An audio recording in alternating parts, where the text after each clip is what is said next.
extra special. I'm Carly Shimkus along with Washington, D.C. in the house, Griff Jenkins, and another member of the Ducey family, Peter Ducey. Good morning, guys. I have the Ducey side of the couch this morning. Yes, you do. Good morning. It's only right. Yes. How about the snow behind us? I mean, coming out of our hotel today and having snow, I've rocked my This is the first snow of the season. It's officially here. For Christmas is here once it's snowing. Yeah, when you walk into the studio and you see there is a big fake reindeer. Caribou. Was that a little jarring for you? Because the first time I walked in, I was like, whoa, there's an animal. It makes you think that the snow is fake. The snow is real. And when I was coming in at 4:40, there was a big snowball fight happening in Times Square. Really? 4:40 in the morning is going to be a real weird mix of people who were out last night and people who were getting Tell us more. to go see So it's Times Square, 4:40 in the morning. Was it a fun snowball fight or a hostile one? Because that could go either direction. There was somebody standing on top of an Escalade throwing snowballs. That could be. That's what you're supposed to do, though. Where's Mayor Adams? To break up. That would be a good photo op. We saw him in the photo op this week behind the guy coming in from Pennsylvania. That is so funny. Yeah, it is. It is snowing, and you could see it so beautifully in the back of us. And Todd said something interesting this week that I never heard before. He said, I hope that it snows on Christmas, but I don't want a lot of snow. I want mood snow. And that's what this is. Have you ever heard that phrase before? Mood snow? Yeah, it just means a nice, you're in a snow globe type snow. Well, the snow means Christmas is here, and I'll get to this later, but Santa decided I was good this year and has already put a gift in the mail, which may or may not be a surfboard to me. So I am in the spirit, and the snow is just icing. Is Santa named Griff Jenkins? I can't give that up right now, but I can just tell you he's going to be good to me. It's good Santa made it with all the drones in the sky. Yeah. It's a little crowded up there. So we do begin with the Fox News alert today. The Senate passing a bill to stop a government shutdown, sending it to President Biden's desk after missing the midnight deadline by 37 minutes. The measure extends government funding into March and includes roughly $100 billion in disaster aid and relief for farmers. That's right. It passed in the Senate in a 85-11 vote. 10 Republican senators and 1 independent senator, Bernie Sanders, voted against the bill. This coming after it cleared the House when 366 legislators voted yes. All the lawmakers who voted no were Republican. The newly passed 118-page bill does not include many policies that were in the original 1,500-page proposal, including health care provisions, restricting investments in China, pay raises for lawmakers, and suspending the debt ceiling. The president-elect reportedly not happy about the bill, especially the fact that the spending deal does not include suspending the debt ceiling. Speaker of the House Mike Johnson says he spoke with the president-elect. I was in constant contact with President Trump throughout this process. He knew exactly what we were doing and why, and this is a good outcome for the country. President Biden has signaled that he will sign the CR bill into law. And, it's interesting because if you were following along with this yesterday, it passed it in the House at about 5:30 p.m. And then, it goes over to the Senate, who has to wrestle with it for a couple hours. You're probably thinking, oh, my gosh, President Biden is going to have to stay up late and sign this thing. He's got to watch what's going on in the Senate floor. And the functioning of our government depends on this. Until you find out that the White House release statement says, he'll just sign it in the morning. Essentially, he's going to bed. I really don't know how it works. I don't think he stood up. I don't think he stayed up much later than he normally would. And I remember a couple months ago, I asked at the press conference because there was some story out that you're never going to get him after 8 p.m. doing anything. And I remember I asked, what happens if there's an incoming nuke? Yeah. You call the first lady, and they said there is a process for notifying the president when things come up. I don't know that a 37-minute government shutdown rises to the level where they're going to go shake him. Wake him up. So he's still got to sign it into law today. I think what's so fascinating is, as Speaker Johnson's talking about, I was in contact with the president-elect, but Peter and I all this week covered the Mar-a-Lago beat. Yeah. And here we were thinking that this 1,500-plus page CR, which is exactly what the country had gotten tired of and reflected in the election results. All of a sudden, Trump weighs in, puts his finger on the scale, and all of a sudden, he's not going to be actually sworn in for a month, but he's having the greatest impact in shaking Washington up. What do we get? We got a skinny bill that's only just barely over 100 pages. Yeah. So let's bring in one of the congressmen who's voted yes on this bill to sign it into law, Florida Congressman Carlos Jimenez. Congressman, good morning to you. So the original bill was 1,547 pages. The slimmed down version was 118. That's what the president is expected to sign later today. So how do you feel about what passed through the House and Senate yesterday? And what did Republicans achieve and accomplish in trying to get this into a slimmer version that will go into law later today?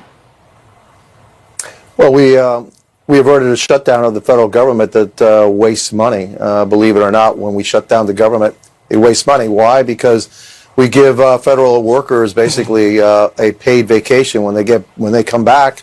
They get their payback, and then also, in terms of our national security, all production stops. So our fighter jets, submarines, etc., all that stuff that's being produced right now to help keep America safe and secure, that stops, and then we have to restart those production lines, which again costs more money. And so shutting the government down is never a good idea. And so what we accomplished, we averted a shutdown of the government. Congressman, Speaker Johnson did something last night that doomed Kevin McCarthy. He put forward a bill to fund the government that needed a lot of Democratic support. In 2 weeks, when you guys all go to vote on a new speaker, is Speaker Johnson a goner? I don't think so. I'm going to be supporting Mike Johnson. Look, these are the cards that are dealt.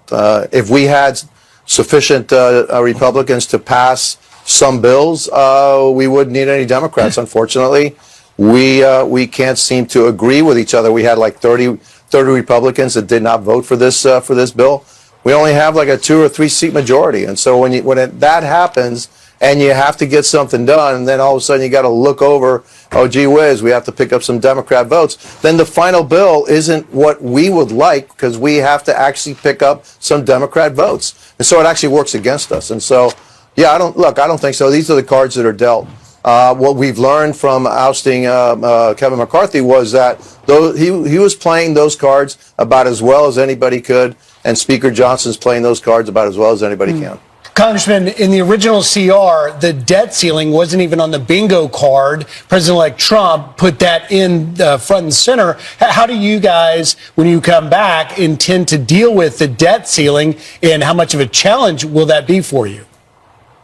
We have to increase the debt ceiling. There is no way around it. I mean, we're not going to default on the credit of the United States of America. That would be catastrophic. And anybody who tells you otherwise is just lying to you. And so we have to deal with it. And yeah, I understand what President Trump was trying to do. He says, look, you're going to have to do it. Why don't you do it now? Don't do it on my watch, because then that gives the Democrats leverage. And so, look, we made a deal, or in principle, that we were going to be increasing the debt limit by $1.5 trillion. But we're also going to, in that reconciliation package, also put in $2.5 trillion worth of fewer expenses or expense cuts in that reconciliation. And so we need to start to reduce the deficit that we're accumulating here in the United States. Can it happen overnight? No, but we need to start it. And we need to get to a point where, yes, we have a balanced budget, and we start paying off that $36 trillion debt, because we're stealing from our kids and grandchildren. And just one quick follow-up on that, Congressman, and that is, what do you say to Americans that say the debt ceiling has been raised more than 75 different times, mostly on Republicans' watch, and that if we keep raising the bill, we're never going to be able to pay it?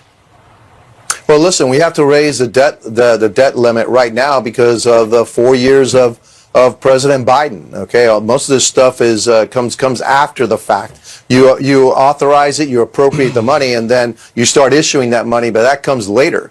And so now we're going to face that in I think by June we're going to have to face the debt limit. Look, we can't continue on this track. That's why we did this in principle, and we're committed to it, is reducing start to reduce the deficit. We have to. And like I said, it's not going to happen overnight. It's going to take some time.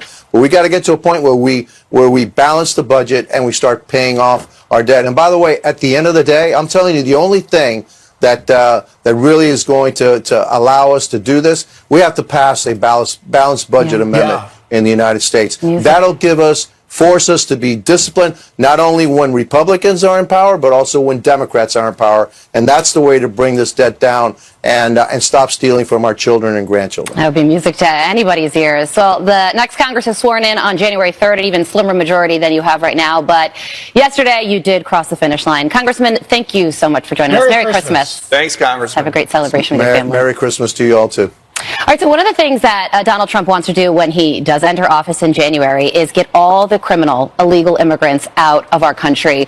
And that's apparently going to be a tall order. An example of that just took place in New York City, where a group of suspected Tren de Aragua members were arrested in an apartment complex in the Bronx. And the reason we're talking about this is because that apartment complex is located right next to a daycare center. So this just highlights how these gang members are immersing themselves into the general population.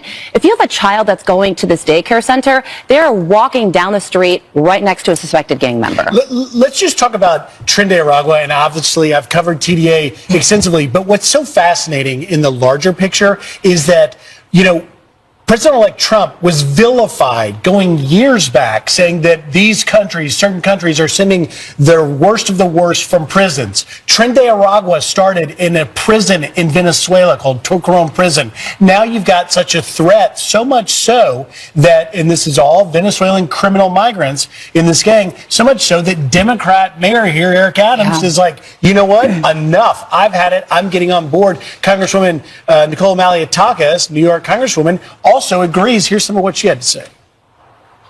It's the Democrats who are doing everything they can to weaken the laws, to allow for illegal immigrants, for gangs, for criminal organizations to stay within New York and wreak havoc. It's good news that we're hearing Eric Adams change his tune, but quite frankly, he has the ability right now under existing law to cooperate with ICE detainer requests for people who are hardened criminals, for violent offenders, for sex offenders, and he has not complied with a single request under the Biden administration.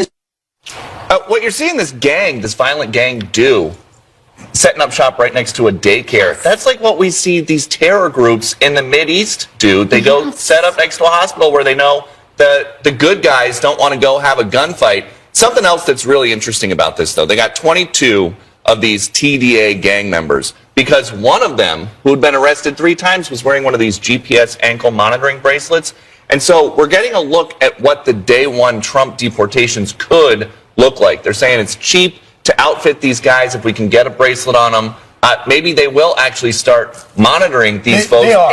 And something else is that this shows that these agents and officials at the federal agencies like HSI, which did this, they're looking at a Kash Patel coming in, a Kristi Noem, a Pam Bondi, change-minded leaders who they want to show these Trump guys, hey, we can do it the Trump way. We have the ability to go get these guys. Don't make too many changes here, please. Yeah, I know.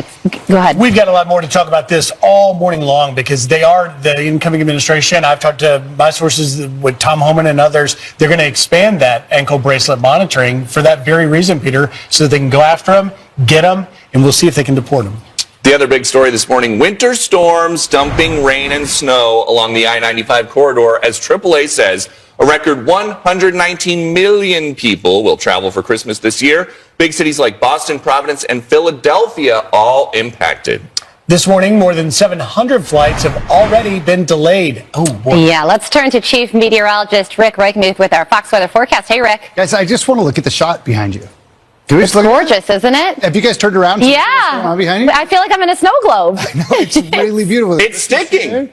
It is sticking. It's not sticking so much on the roads, but I had to go over a bridge on my way here, and it was sticking on some of the bridge. So you got to be careful as you're out on the roads. Part of that is because cold air is really coming in behind us. Take a look at these temps. We got temps up across parts of Wisconsin into the single digits. It is really cold out there. This is actually yesterday's TSA numbers, about the same as last year. And right now, if you're heading out, generally things across the airports look good. It's really early. We haven't had enough time to cause problems, but I could see us having a few problems across parts of the Northeast because along with the snow that we've got going right there, snowing right there in New York City, behind this, it's going to get really windy, especially by this afternoon.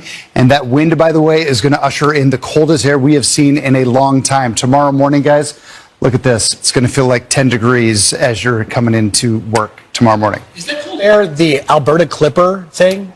This is not really an Alberta. There's an Alberta Clipper that is coming through, which is what the snow is. Behind that storm, it's pulling in the colder air. Are you trying to quiz him, make sure he studied for his weather report? Well, now I just had to very quickly in 10 seconds explain an Alberta Clipper to you. I saw Rick, this you Alberta nailed Clipper it. thing, and I don't know what it There you is. go. We've got the You don't know what travel. Alberta Clipper is. So far, the show today: travel delays and violent gangs. It's TSA and TDA. Whoa. look at And that. the Alberta Clipper. I love it. All right. Turning now to your headlines. Suspected United Healthcare CEO killer Luigi Mangione is set to be arraigned on a state murder as an act of terrorism charge in Manhattan Monday. That's according to prosecutors. Right now, he's being held without bail at Brooklyn's Metropolitan Detention Center, the same jail as rapper Sean Diddy Combs, who is facing sex trafficking allegations. Mangione is accused of shooting and killing United Healthcare CEO Brian Thompson earlier this month in Midtown Manhattan. He's facing a federal murder charge which could carry the death penalty. And a second Amazon facility in New York City is set to join the picket line this morning. Amazon workers from a Staten Island warehouse will add to the thousands of already on strike. Today is day 3 of protests in New York, Illinois, Atlanta, and California. The Teamsters Union says it will picket 24/7 until their demands for better pay and benefits are met. Now to some college football action. Notre Dame cruising past Indiana 27-17 in their first round college football playoff matchup. The Fighting Irish will play second-ranked Georgia, go Dogs, in the Sugar Bowl on January 1st. Meanwhile, Florida dominating Tulane in a 33-8 Gasparilla Bowl victory last night. Secretary of State nominee Marco Rubio's son helping the Gators to secure the win. How about that? Empty set, third down, and now Rubio comes back to the backfield. Hayden Warner in the game. He's the QB. Hands it off. Rubio into the end zone for the touchdown. Go Rubio! Love it. And don't miss our lineup of NFL football games tomorrow on Fox as we wrap up regular season action. And those are your headlines. Yes. How cool is that about Rubio? I didn't know that. I didn't see you got Rubio on the back of your Every jersey? so often you're reading the headlines and you learn something new and it throws you for a second. Like, wow, hold on, let me process that. That's You're really reading the news and you are ingesting it in real time. Okay, so this is really funny. Time Out, the website, released a list of Christmas gifts that no one wants, meaning you get them under the Christmas tree, you open it up and you say, thank you, and in your head, you're thinking something else. Would you like to read said list, Peter or Griff? You know what? I see number 5 on there. Pets. That was the best and worst gift I ever got. Who gifted you a We pet? got a dog. Santa brought a dog to the Duceys when I was in high school. Loved him, but he knocked my mom over, and then she needed total knee replacement. Oh, no! Number 5, right on.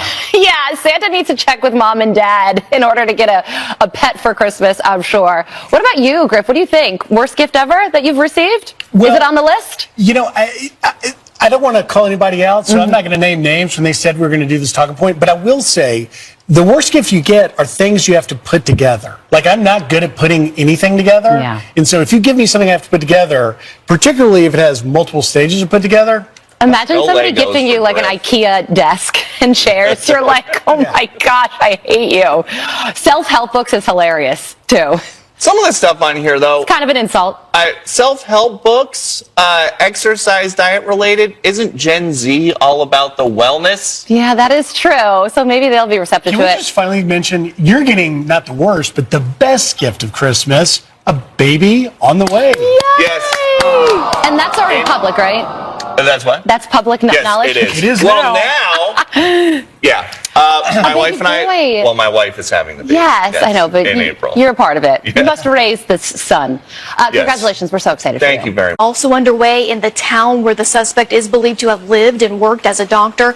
Saudi Arabia's foreign ministry condemned the attack on X, but did not mention the suspect's connection to the kingdom.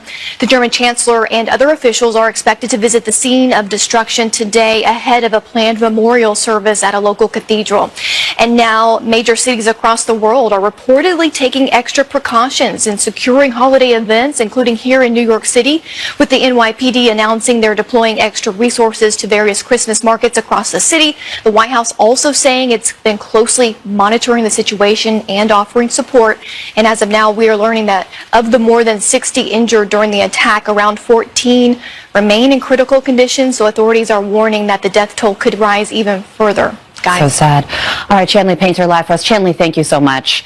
Let's bring in Paul Morrow, former head of counterterrorism operations for the NYPD, also retired NYPD inspector, and of course Fox News contributor. Paul, good morning to you. So as Chanley just said, the NYPD is boosting security in New York City. Also Chicago police are boosting security in Chicago as well, out of an abundance of caution.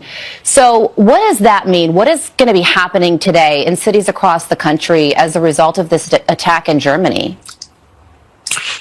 Well, one of the first things they're going to do is look very hard at this attack and its origins to see if it tracks to something that could be global. It could track to chatter that's been picked up by the various agencies online and elsewhere. Does it track to any warnings that have been put out by the FBI, DHS, or any of the federal entities to see if they can target what it is they're trying to prevent in a general sense? It's stuff that's fairly commonsensical. Big crowds, they're going to make sure that there are barriers in place, bollards to ensure that vehicles can't access that area. But there'll also be some things you don't see. There's going to be assets deployed that are very prophylactic. There's going to be heightened awareness of anything going on online. There's a lot of muscular prevention going on, particularly in New York City, where the NYPD Intelligence Bureau, one of my former units, is really built up a lot of institutional knowledge in this area. So while nobody should be hesitant about visiting a Christmas market or the Rockefeller Christmas tree, etc., the NYPD is really on high alert, and they're putting a lot of blood and treasure into this to make sure everybody is as safe as possible. Yeah, and it's just so sad. We had heard that the number of people who died were 2. One of them is a toddler, just horrific. And that number just rose to 5 people now dead. And because of the number in critical condition, they're saying that that number could increase even further. Do you think, Paul, that something like that, what happened in Germany yesterday, could happen here in the United States? Well, it has. We had the Halloween attack of 2017 when Sabula Saipov drove a rented vehicle, just as this alleged perpetrator did, rented a vehicle. Somebody who was not on NYPD or the federal radar as a suspect came up from southern New Jersey, decided to target the New York Halloween parade. NYPD, in its normal posture, had taken a number of preventative steps along the parade route and put up all kinds of construction barriers and the sanitation trucks, making access by a vehicle very, very difficult. And as a result, Saipov called an audible and went along the West Side Highway and attacked targets of opportunity, which was equally as tragic. He ended up killing eight people and injuring 13. So PD has been through this. You do everything you can to prevent it. You learn from them. The Germans are almost certainly doing the same. There were warnings here about a month ago that went out Europe-wide that the Christmas markets could be subject to attack. We had attacks like this, if you recall, in Waukesha, in Wisconsin, at the Christmas parade, about 2021, I believe. That's right. So this stuff happens, and it's very easy to forget the past, and you have to learn from it. It's important now to face up to your mistakes and rectify them. It's so true. And Paul, before we let you go, so the suspect is a 50-year-old man from Saudi Arabia who is a doctor and a psychotherapist. And according to the New York Post, this is all early reporting, so you do have to wait to make sure that these things are confirmed. But what's being reported right now is that he's an anti-Islam and women's rights activist who posted pro-Israel content on his social media pages, and he believed Germany was supporting the European nation's Islamization. Are you surprised by that description of who this person is? Yeah, that's very counterfactual. You didn't expect that sort of a profile of this individual, and it argues that maybe he has some sort of break with reality or some kind of, he's an emotionally disturbed person. This is going to take some teasing out to see, because he did not seem to be on the radar screen of the Germans relative to an attack like this. Yeah. I'm sure they are monitoring it all the time. I've been over to Germany a number of times on counterterrorism things.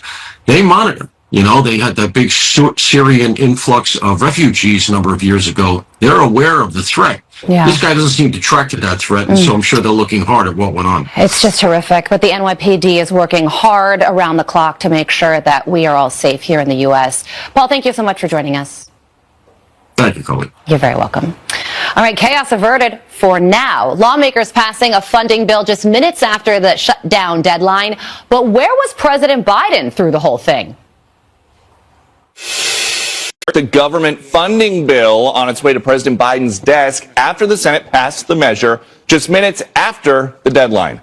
President Biden signaling that he will sign the bill, but otherwise remaining completely quiet as the rest of Washington, including President-elect Trump, dealt with the chaos. Here with reaction is the editor-in-chief of the National Review, Rich Lowry. Good morning, Rich. Hey, Peter, congratulations. Thank you very much. News around Christmas time. Thank you very much. And congratulations to the guys in Washington for avoiding a government shutdown. So is there a precedent for what's happening right now? You've got the incoming president, Donald Trump, negotiating bills that the current president, Joe Biden, then has to sign. Yeah, it's crazy. Now, look, this outcome wasn't great. It was never going to be great. The two things we want to avoid, one, a Christmas tree, which it was the first time around. That bill deserved to die, did die. You want to avoid a shutdown. And one theory, Peter, on the shutdown is, oh, it'll be okay because Joe Biden's president. Everyone will blame him. But I got news for you. He isn't president. He isn't a functioning president, at least. And we had this extraordinary situation. I don't know. It's not like nothing I've encountered in my lifetime, but maybe you'd have to go back to FDR or Lincoln, who took office during crises where the incumbent was totally unsuited to handle. Maybe that's similar, but you have this president who's fading out before our eyes, and the president-elect is already throwing his weight around, and people are paying more attention to. It's extraordinary. Rich, is it that President Biden is unsuited, or is there another possibility here? Could it just be payback to the party that squeezed him out? Because the public has moved on. I can assure you, as someone who spends a lot of time at the Biden White House, the Bidens have not moved on. And could it be one of those things where, okay, you guys didn't want me to be the president anymore. Well, good luck getting your post office named in your district before I leave, and good luck with something like a continuing resolution. Yeah, well, they wouldn't be human beings, Joe and Jill, if they didn't resent what happened to them and think in the back of their minds, Joe would have run better. I don't think he would have, but it's natural that you would think that. Look, you're there every day. I'm not. I just think it's his capabilities are steadily declining. We saw it before our eyes over the last 4 years. We were lied about it, gaslit about it. This Wall Street Journal article the other day, very revelatory, but not surprising about all the exertions they took to try to hide his decline from the public. So I think that's what it is, because this is something Joe Biden naturally liked, right? He imagined himself a master of the Senate, a master of negotiations. Back in the day, Mitch McConnell used to say when he was Barack Obama's vice president, Joe Biden, that Biden was the one you had to negotiate with, pick up the phone and call, because he was the one who knew how to do this and liked doing it. And that Joe Biden is long gone. And to your point, Joe Biden knows that Congress always does this. They talk about how D.C. spends like a drunken sailor and they could never vote for a spending bill, and then they do it anyway. At any point, he could have just come out and said, hey, guys, get to the table, knowing that he would look like he helped the process along. Why didn't he just take the easy win? So I just don't think he's engaged, right? And we can speculate what the motivation, what the reason why is, but again, I think he's just not up for this job anymore, and that's become more and more obvious every day. But Peter, I'd have to say one lesson here, just how difficult this was, is this reconciliation bill or bills Republicans are going to pass to get President Trump's priorities into law next year. They're going to be hard. This is not going to be easy. The House majority is going to be slimmer. You're only going to be able to lose 2 or 3 votes. And getting a debt limit in there when just doing this has been difficult again is going to be really hard. It's going to be like, doing a jigsaw puzzle while you're on a balance beam or something. Well, we like puzzles and we like Rich Lowry. Thank you very much. Thanks, Peter. Congratulations again. Thank you so much.